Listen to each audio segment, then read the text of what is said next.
Yeah.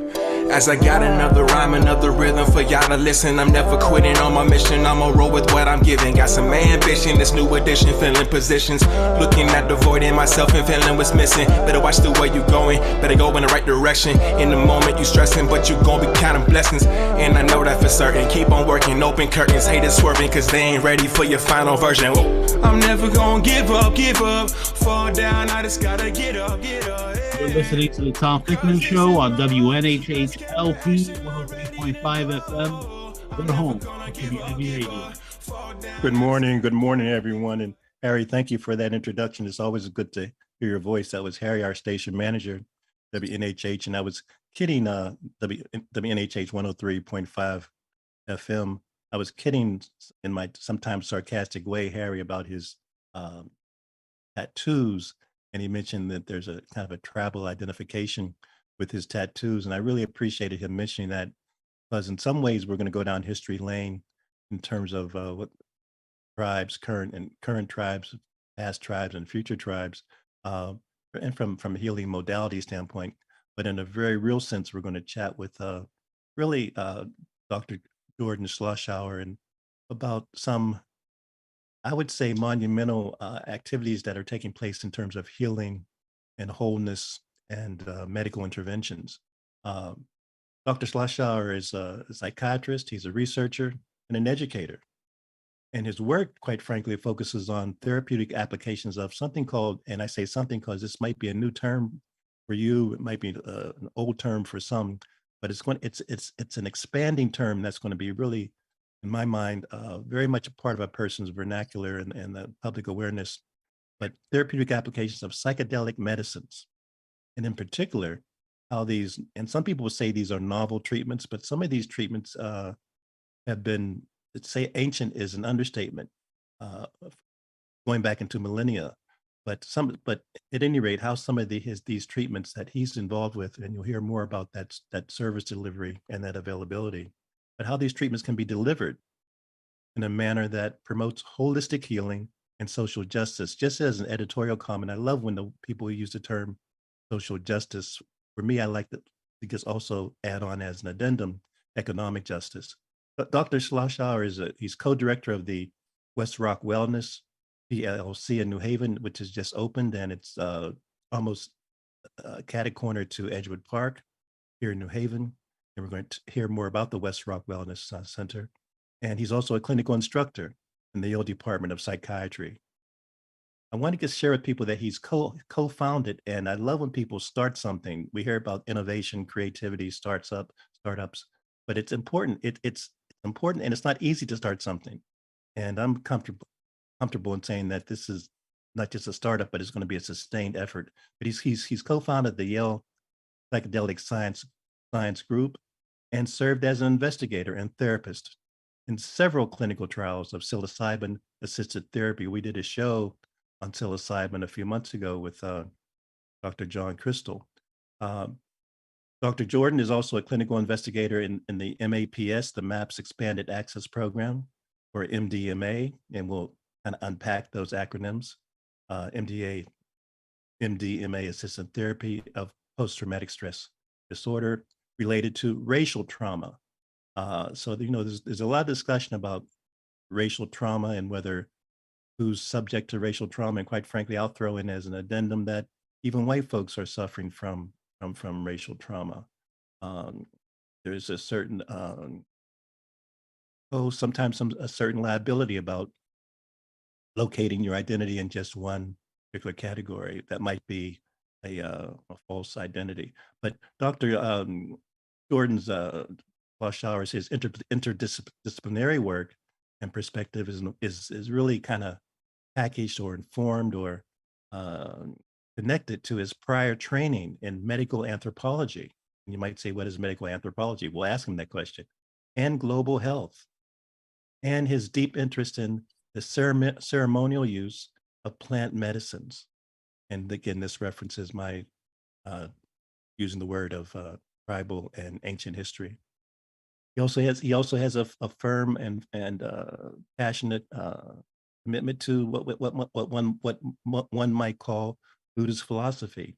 And lastly, integrative approaches to a whole holistic approach to what do we mean by mental, spiritual, and physical health. Uh, Dr. Sloshower, good morning.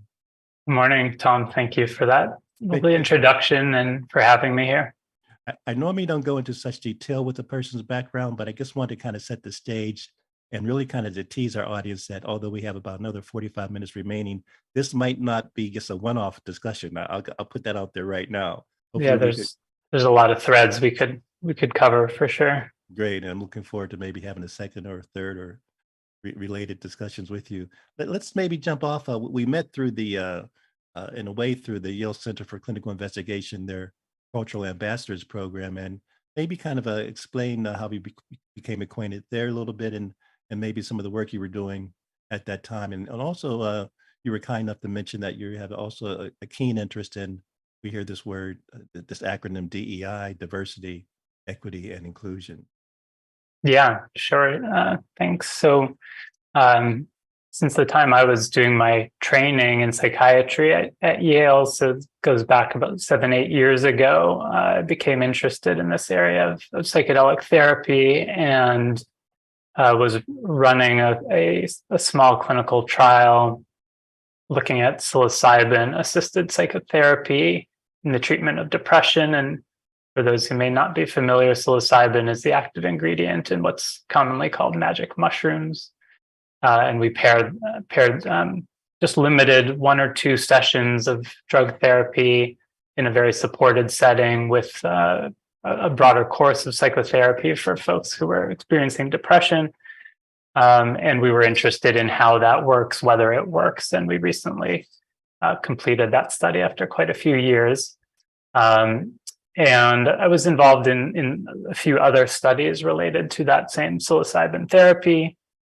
And, as I was going along that journey, which is so fascinating and a lot of promise in the field, what was certainly getting more attention over the last 5 years or so was that although this was, being called the psychedelic renaissance, a lot of excitement, that there was really a glaring issue related to diversity in this particular field, as there is for a lot of areas of mental health, but significant disparities in terms of the participants who were in the trials, as well as the investigators and therapists who are being trained, being predominantly white, predominantly in the upper socioeconomic class. And all this kind of hype and new data was not being, there wasn't broad representation in this area. And so luckily I got connected with Dr. Monica Williams, who was working at UConn at the time, and she's now the chair for equity and disparities in mental health up at the University of Ottawa. But she had a particular interest in MDMA therapy and addressing some of these equity issues, and actually looking at developing a sub-study to look at actually the application in racial trauma. And then through that sort of continued to, we and a few others sort of started an initiative called the Equity and Psychedelic Therapy Initiative, to try to just get together and think critically about some of these issues in the space. And so I'm not sure exactly how we got, the cultural ambassadors kind of, I think, came across some of this work and reached out, and Yes. we were thinking, how could we, as Yale is becoming a leader in this line of research nationwide, could we be, how could we do better in terms of recruitment and Yes. bringing more representative samples into the studies that we were running at Yale. So I think that was at least part of the story of how we came together. Indeed. Should we jump to the clinic, or should we just kind of work our way toward up to that? Because in some ways, the opening of the clinic, I think, can kind of let people know that this is not an experiment, but this is operational. On the other hand, in terms of people's familiarity with psychedelics and whether they've seen the Netflix show, or whether they've read any of the Michael Pollan stuff, or whether they know who any of the Leary or Nixon and the connections with political repression of healing methodologies. And even there's a new book out, the Immortality Key. So how do you think we should proceed for these next 45 minutes to kind of should we tease people or overwhelm them with specifics or talk about your where your passion lies? Good question. I think we could work our way up to the clinic because that's maybe the most recent kind of a development in a way. We could touch on so many things. Some of the issues with, could cover a little bit about the promise of psychedelics, some of the issues that are being faced, maybe. Yeah, let's address that. Sure. The promises and challenges, absolutely. That is kind of the generic topic of the show. So yeah, let's jump in that regard. Okay.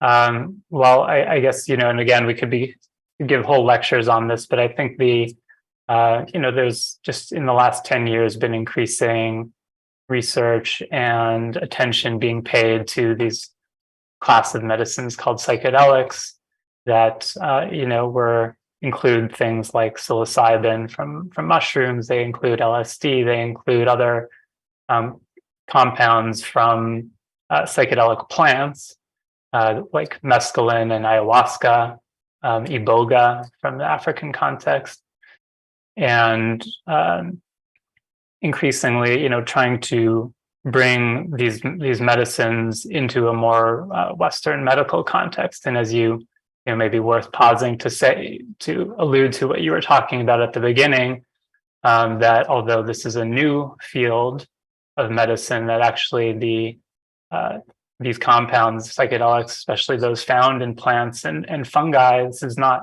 a new thing, as you pointed out, that actually indigenous groups have been working with these medicines and plants for actually thousands of years. Yes.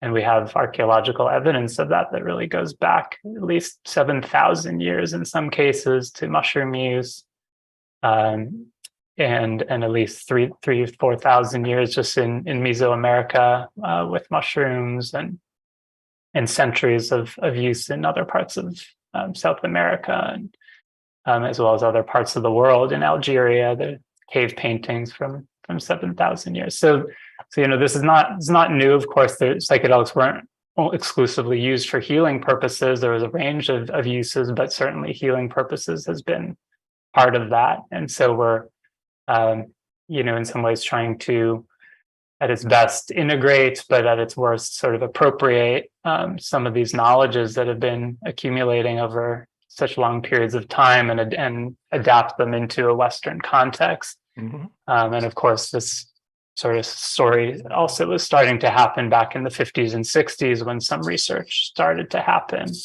and then was shut down largely for political reasons more than medical.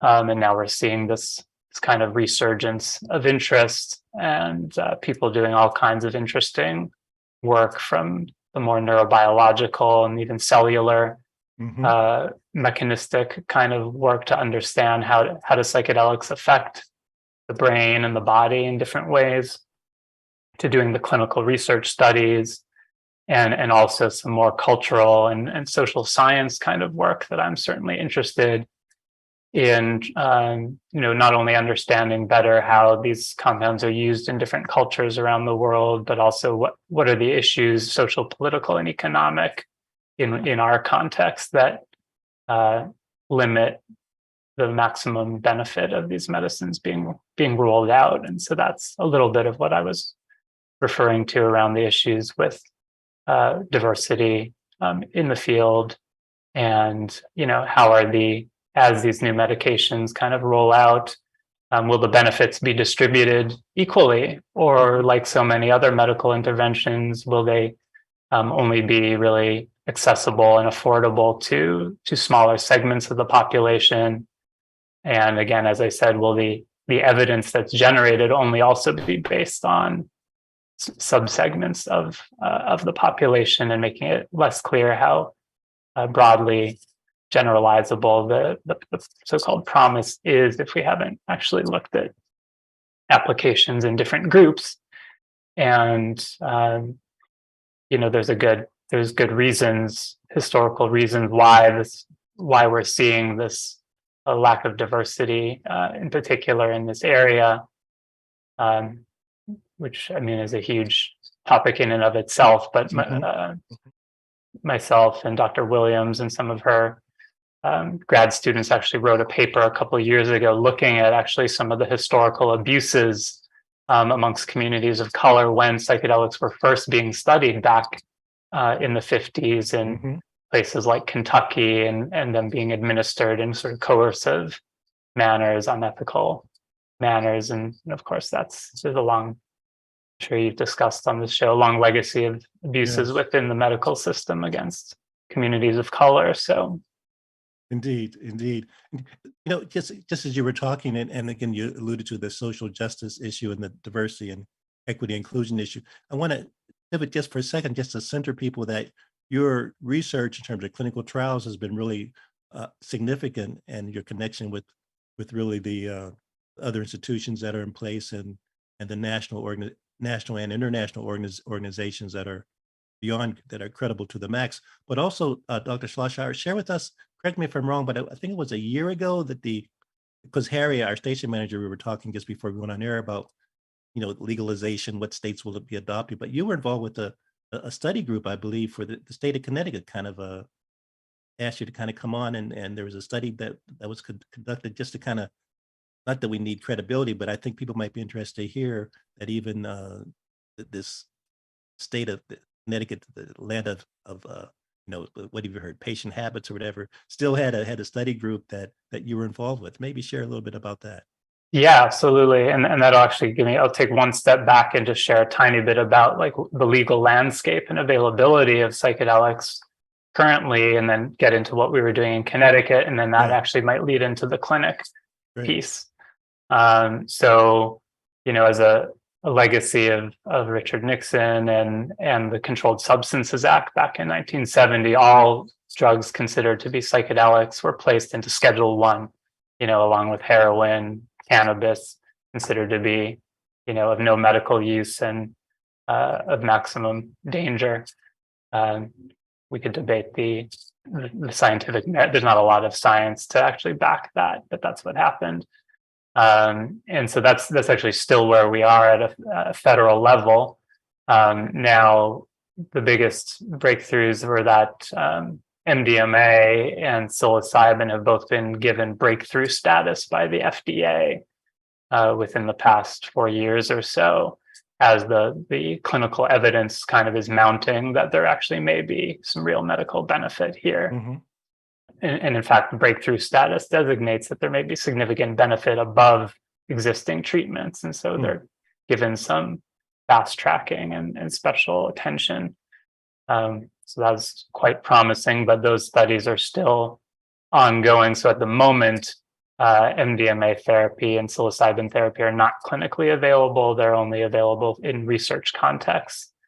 Still in the country, though, MAPS who's the nonprofit sponsor of the MDMA trials for PTSD, have completed their sort of pivotal phase 3 studies. So we may be close to seeing some regulatory changes there. And because they've gotten fairly far along the line, they actually created what's called an expanded access program, which was meant to open up this treatment in select locations to start getting some more like sort of real world clinics administering the treatment and getting data. So it's still under a research protocol, but it's a relaxed research protocol compared to their typical ones. And this we actually in Connecticut are lucky to have one of the 10 sites that are currently available. And that's the Behavioral Wellness Clinic up in Tallinn, Connecticut, which Dr. Williams is the founder of, and her and myself are the co-investigators for this expanded access program. So we actually, unfortunately, don't have all of our approvals yet and haven't treated our first patient. But if we hope that will actually get underway later this year. And we do have, and again, based on Dr. Williams' interest, we are focusing on the application of this treatment for racial trauma, which is that's unique to our site here in Connecticut. Because again, that's just not something that had been looked at specifically. So if anyone is interested in joining the wait list for that program, again, it's still a wait list, but you can actually reach out to the administrators at Behavioral Wellness Clinic or BeWell.com and get added to the wait list if that's something of interest.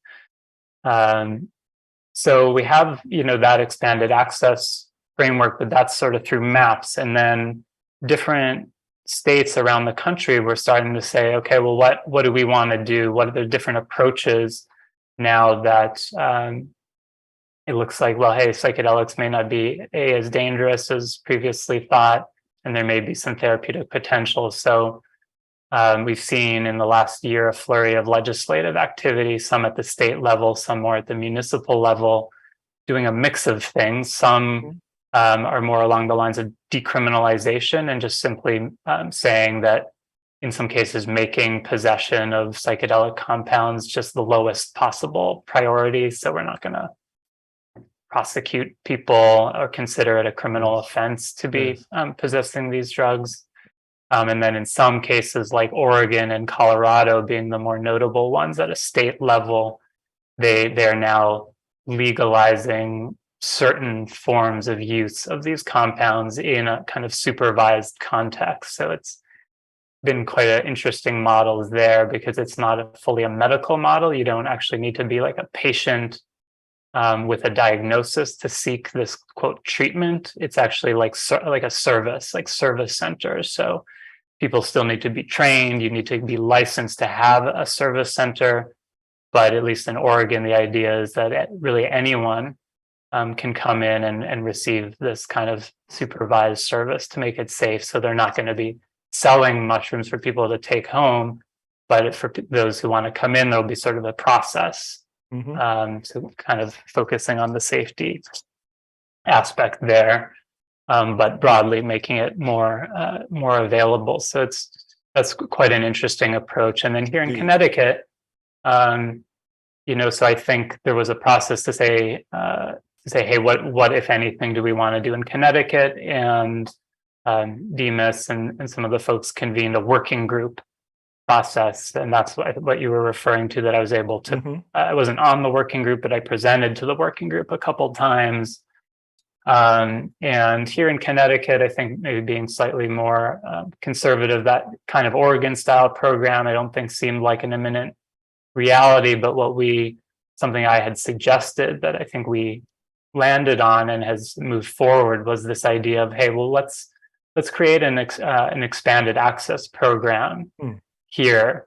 That's again, the one for MAPS is national, and Connecticut just has one site. But what if Connecticut itself develops some infrastructure for an expanded access program, both for psilocybin and MDMA? The state funds some of this to address the significant costs.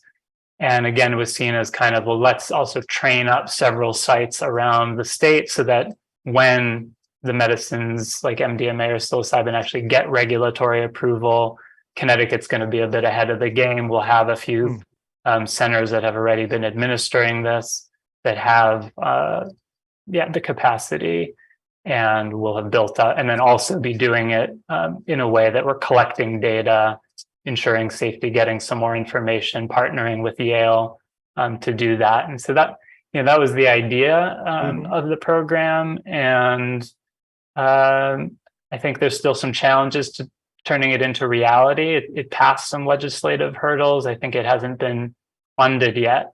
And some of the logistical, there's still some logistical barriers to actually getting it to the finish line.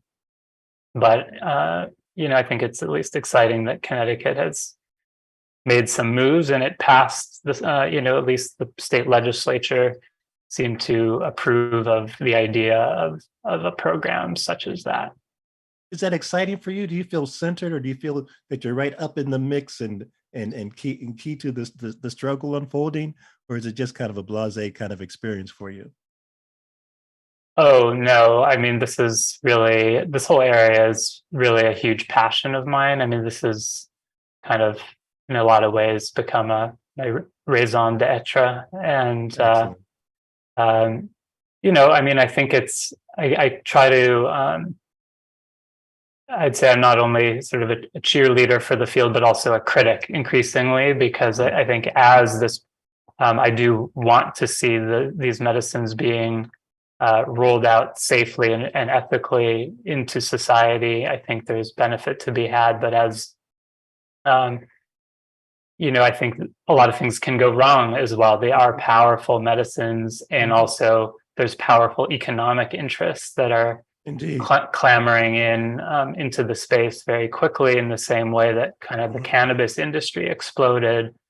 There's some things I could show you that I think the psychedelics industry now, which is a new term, it's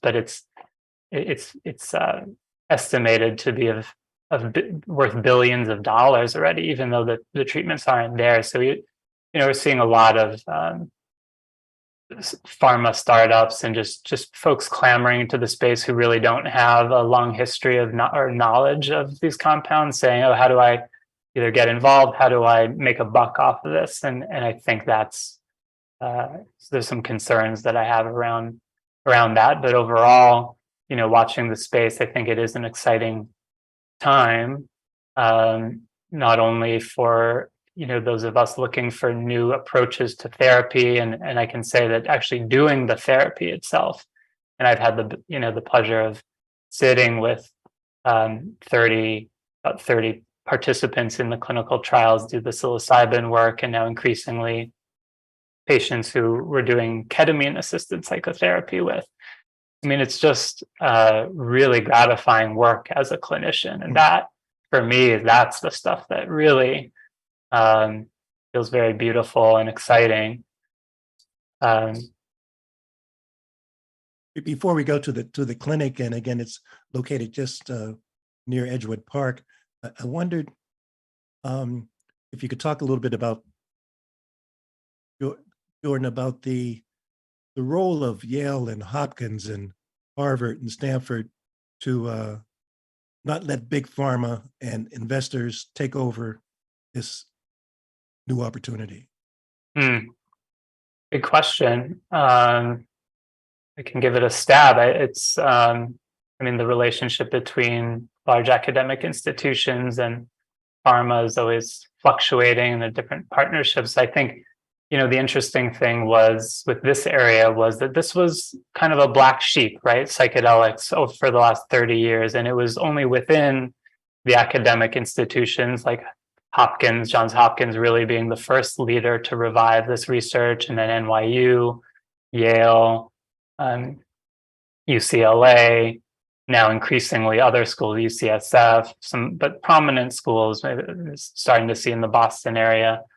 The academic centers were the ones who revived really the science and let's do this in a rigorous way, and so have played a very key role, along with nonprofit organizations like MAPS and like USONA Institute, who are these nonprofit drug development agencies, essentially, that said that we're very much more mission driven, and saying this isn't, at least for a while, pharma wasn't going to pick this up.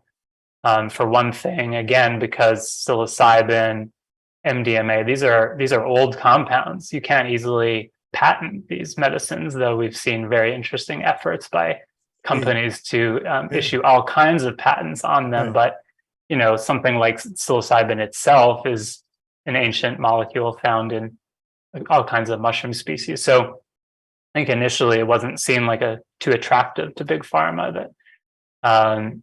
And so it's been stewarded by the large institutions, and now as well as then the nonprofits. So I think that's really been the heart of the field for 10 years. And now we are seeing a range of different companies coming in who want, to try to develop the medicines. And I think we're seeing different approaches, and I try to be open-minded, because some have more of a social consciousness and others maybe less so, but we do know the reality of bringing, I think even the nonprofits, Isona and MAPS would attest to the realities of actually taking a medicine through the full FDA process is really costs. I don't know if it's tens, hundreds of millions of dollars. It's just kind of exorbitant what's actually required to, and that is for these medicines, we can't just use them off label, except for ketamine, which I'll get to, because that is not Schedule 1, but the other ones are all Schedule 1, meaning it's only available in research context. So to get them out of Schedule 1 would either require legislative action, like is happening in some states, or FDA approval to definitively say, no, there is medical benefit here. And then the FDA would be required to reschedule those drug compounds, at least the ones put forward by the companies. Excellent. We have about 20 minutes, and I do want to go to your being the co-founder, excuse me, the co-founder of the Westville Clinic. But before we do, you've referenced racial trauma, and share with me a little bit about your views, your insights, your optimism about how some of these modalities might alleviate, improve limit the effects of racial trauma. I mean, we hear this phrase, racism is a public health crisis, in various states and municipalities have passed ordinances, et cetera, but that seems to me to be just a policy statement. But I hear you saying that there might be some effective way of dealing with the individual issues of the impact of racial trauma. Would you say a little bit about that? Yeah, I'd be happy to. And I want to acknowledge with some humility that I'm not an expert in this area, and that I owe a lot to Dr. Monica Williams, especially for sort of taking me under her wing along in doing some of this work, which was an interest of mine, as well as a number of other Black leaders in the psychedelic space, Darren Smith and Nicole Buchanan, who are also publishing on this area and writing and doing the work that's needed to lay the groundwork to actually show the benefit here, as well as my colleague Terrence Ching, who actually I think we also connected with around the ambassadors. So a number of researchers of color who really leading in the area. But what I could say, I think the story was that Dr. Williams and others were very clear that, as you said, that racial trauma is kind of not only an under-recognized and under-treated thing that exists. People are, that the DSM, which is our sort of manual in psychiatry, often was not set up to capture racial trauma as PTSD. And so there was a move to sort of break down that barrier and say, no, chronic exposure to microaggressions and racial discrimination actually can result in symptoms that very much look like PTSD and are under-recognized. And so they've done a nice job building on that line of work. And actually, Dr. Williams has even developed scales to measure that so that we can start doing the research in this area. And then, the next sort of line of logic here is that we don't have great treatments for PTSD in general. And there's also data that communities of color with PTSD are either not accessing those treatments, or they're dropping out at higher rates than non-Hispanic whites. And so then saying, well, hey, look at this data coming out about MDMA-assisted therapy for PTSD.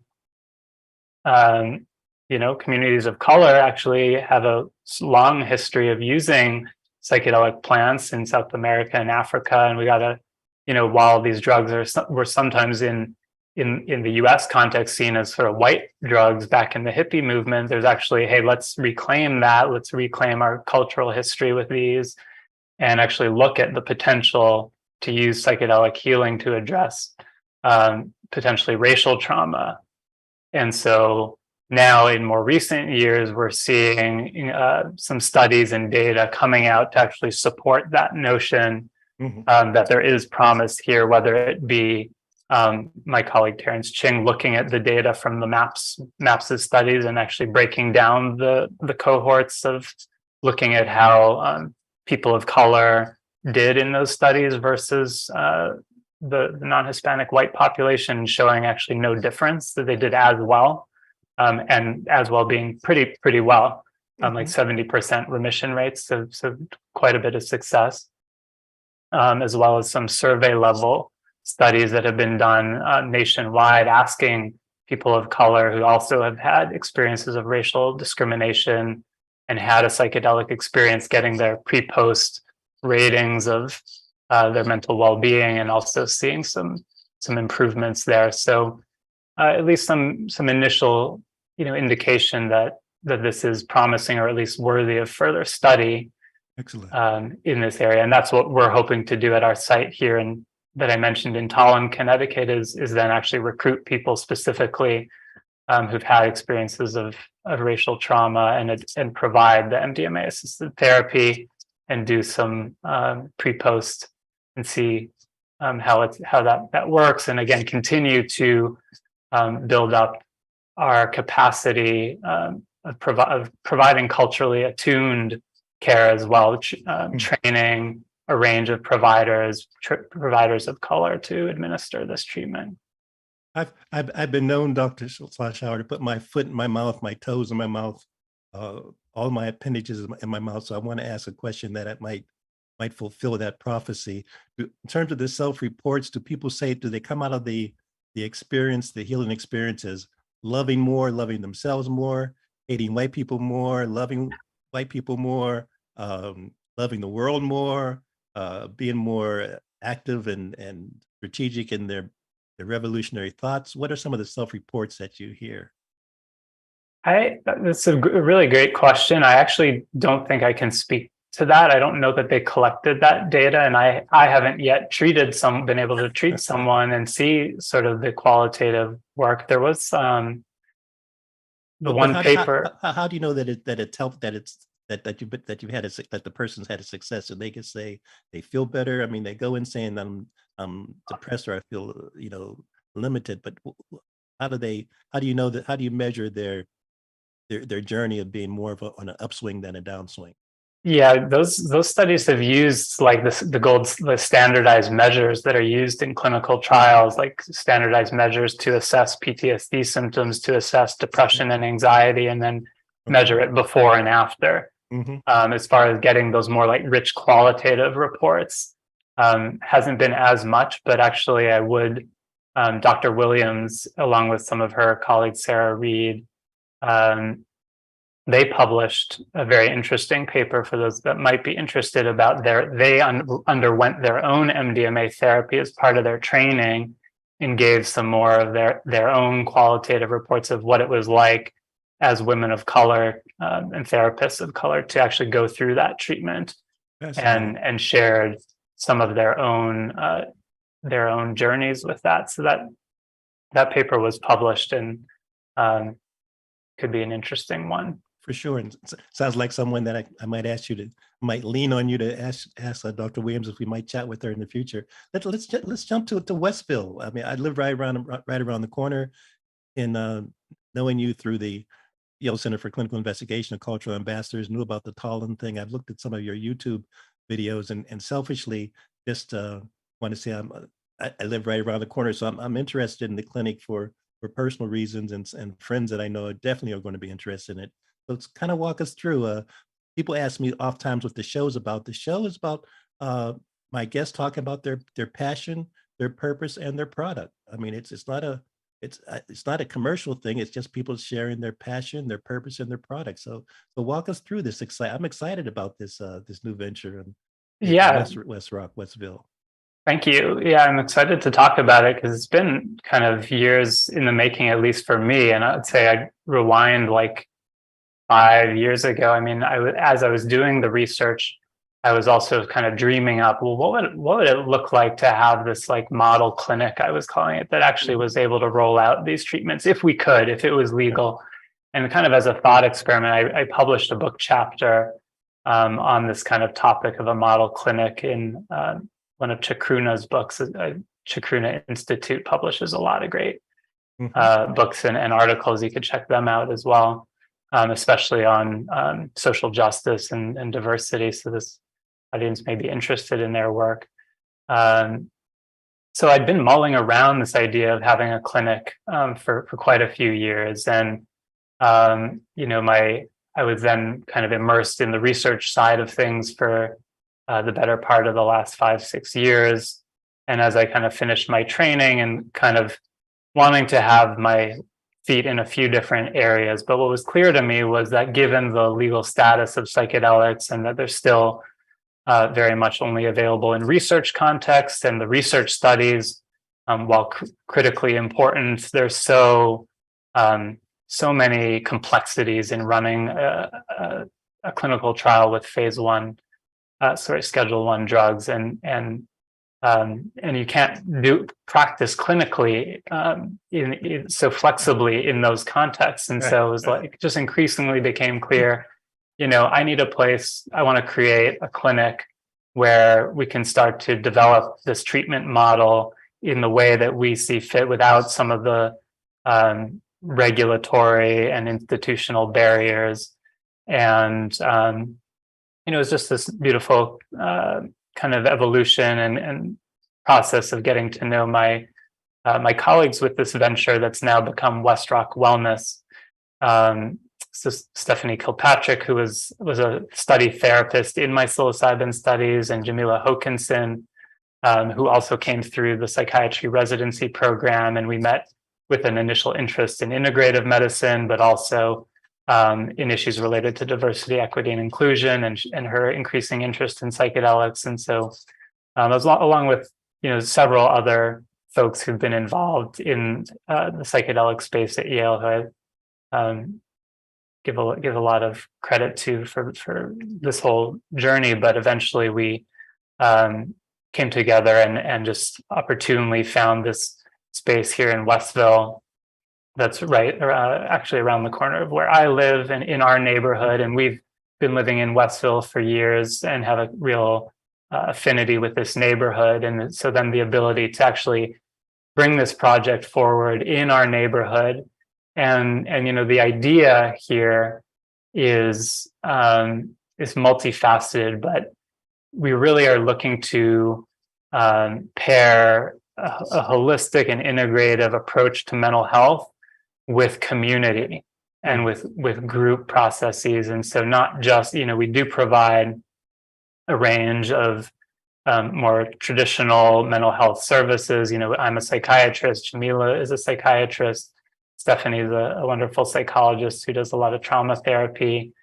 But we also have the whole sort of wellness side and community side, where we want to pair, almost make this like a community wellness center, a place where we bring in different practitioners to share their gifts and kind of come together as a healing community, and a community center here where people come. There's different healing opportunities, different modalities on offer, whether it be, people coming in for therapy and then doing yoga, meditation, eventually things like acupuncture, but also like group therapies, maybe art therapy. We're going to be doing music jams where we want to host local artists in the space and come and, really bringing together the community and different healing modalities is our vision for the space. And then the address is 845 Whaley? 869 Whaley. Oh, 69? 869 Whaley. 869. Yeah, right. It used to be Revive Wellness, and we're right above the Keys on Kites tattoo. We're really brand new. Our signs aren't up, but will be up any day. And even our website too, which will be westrockwellness.com, is not yet up, but should be up actually almost any day. Great. And just to say that we are going to be offering, just as a tie back to what, the psychedelic pieces, is that the one, and you may have heard about this, and maybe Dr. Crystal spoke about it, that the one sort of psychedelic therapy that is currently available for clinical use is ketamine, actually, this old drug, ketamine. And we lots of different ways that ketamine is now being used to address depression and PTSD, but we're at our clinic, we're very committed to an idea called ketamine-assisted psychotherapy, which is kind of using ketamine the same way we think about the MDMA and psilocybin therapies, in terms of that they open up this altered state of consciousness, a different space in which good therapeutic work can be done that might not otherwise be able to be done. And so we really pair administering ketamine, which can be done flexibly in different doses, starting low, higher, to produce different kinds of effects, and pairing it with not only psychotherapy, but again, other interventions like maybe some yoga and mindfulness practice. And you know, the idea here is that we really want to engage people in meaningful healing work. We're going a little beyond just come in and we're going to prescribe you some pills and hope that you get better. We really want to work with people who are committed to their healing, committed to their self-empowerment, to living good lives, to community building, and hopefully really building something beautiful here over the next few years. Excellent. Talk to me about the economic issues. Are you accepting insurance? Is it pay per fee? What's kind of the deal if someone wants to kind of explore what really sounds exciting in terms of holistic renovation? Yeah, I appreciate you asking it. It's this is really tricky, and I hope to have increasingly hopeful answers over time. And, you know, at this moment, we're a new startup, and so we currently, unfortunately, like many mental health practices and psychiatrists, we're currently not in network with insurances. We're out of network. However, we provide invoices that can be submitted for out of network benefits. And we also have a commitment to making our services affordable. We're really not, you know, hopefully it was clear from the vision I laid out, we're not, our goal is not to just be a boutique clinic that's only available to folks from upper socioeconomic statuses. And so we will work with people to assess their situation, see what services make sense, and try our real best to make them affordable with folks. Tremendous. So definitely trying to not make cost a barrier. And so that's going to be, you know, I think as we get up and running, we'll see how that plays out and where we really run into barriers. And then I think there's a good likelihood that over time we'll likely become paneled with some insurances, figure out, hey, where are the gaps here? Who's not able to come in here? Who wants to? And just find ways to make this accessible. But the ketamine therapy is intensive. And we like to do it in longer sessions. So the costs are, it can be challenging from a cost perspective, for sure. And so don't be mad at me at the conclusion of this show if there's a line of people outside your address waiting, banging on the doors to get in. So when will be the kind of the official opening, or tease us a little bit? Sure. Yeah, thanks. We're open for clinical care, but we haven't, as I said, hopefully our website, westrockwellness.com, will be great. Will be available within a week. In the meantime, you can just reach me by email at jordan.sloshower@westrockwellness.com. And perfect. Hopefully you can figure out how to spell Sloshower correctly. It's Sloshower. Or you can find me also on my Yale webpage, and send me an email in the meantime. And then we will be having, more of a formal community opening, and hopefully for Art Walk coming up in the spring, I think we're going to open up our space, and we may be hosting some local art up there. So trying to welcome people into the space. So as you walk down Whaley, you'll hopefully see our logo and sign, which will be up by then. And feel free to come in and inquire, about what services may be of interest, for sure. Tremendous. Jordan, we have about 4 more minutes. Let's kind of maximize the time and whatever might be on your mind that we haven't discussed. And this has been really helpful for me to kind of to hear your comments. When I was in divinity school, literally back in 71, I wrote a paper where I thought Buddha and Jesus were the same person, and also did some research on peyote. So it's been several decades that I've had an interest in what you're now manifesting. And so I'm personally really invested in seeing us reap our ancient reparation legacy and bring it into fruition. Yeah, I mean, having been such a pillar in the community, Tom, and having that interest, I'd also love to hear your thoughts on, how we could show up in the community, and any, just to say I'm super open to feedback and your thoughts and suggestions as we launch this. Oh, for sure. And how we can make our center welcome to a diverse communities from New Haven, which is really what we want to see. So I'll certainly jot some notes to you. And as an alder, I don't normally talk about on my shows that I am the alder from Ward 28, but that means a specific thing. There are 30 wards in New Haven, but also there are policies and practices that the city implements and frustrates and sometimes inspires. So, that we want to make sure that the city has a warm and welcome reception to what you're doing. So yeah, definitely, you will hear this. This is just the beginning. This is our baptism or bar mitzvah or sprinkling or whatever the case might be. For the last 2 minutes, any kind of closing thoughts or perspective or inspiration you want to share with folks?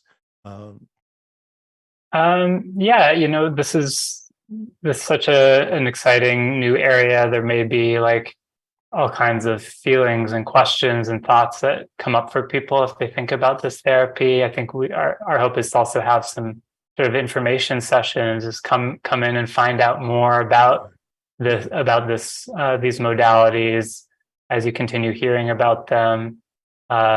So just want to create an inviting space for people who just are hearing about it, maybe are curious, want to learn a little bit more, see if this may be a potential avenue of healing. And also, as I said, we're really looking to also bring in diverse practitioners who may bring together this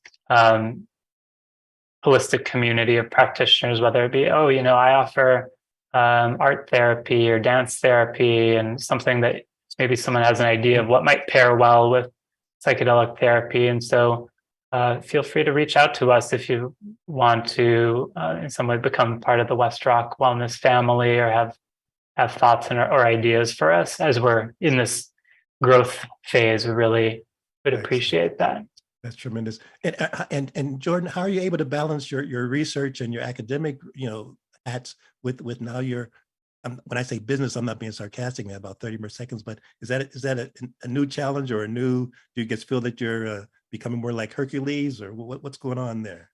Oh, and not to mention the family and having an amazing two-year-old at home. I can't forget about that. That's right. Yeah, it's a lot. It is a lot for sure. But and so always, learning to manage and live a big life and be doing lots of things, and learning to say no to some things for sure. Mm-hmm. And follow, but I've always been someone who follows my passions. When something feels exciting, how do I make time for that, make it work? And I do think we're, at least with the clinic now, we're at that point of some of the administrative hurdles are behind us, and we get to focus on the good stuff, and bringing in other folks to do some of the offerings. So hopefully it's not all on me or my two colleagues. We're going to be a community building it together. Community building is the key. Community building is the key. Harry, that's we're kind of going to conclude. Jordan, thank you so much for kind of taking the time, and you've given me about 7 ideas about 7 more shows, but I'll email you about those. But that's really just my trying to articulate my interest in, I think, really significant reasons that we can move the old Rodney King thing. Can we all get along? Can we really make that a truth statement in our daily lives? Thank you so much for having me, Tom. Thank you.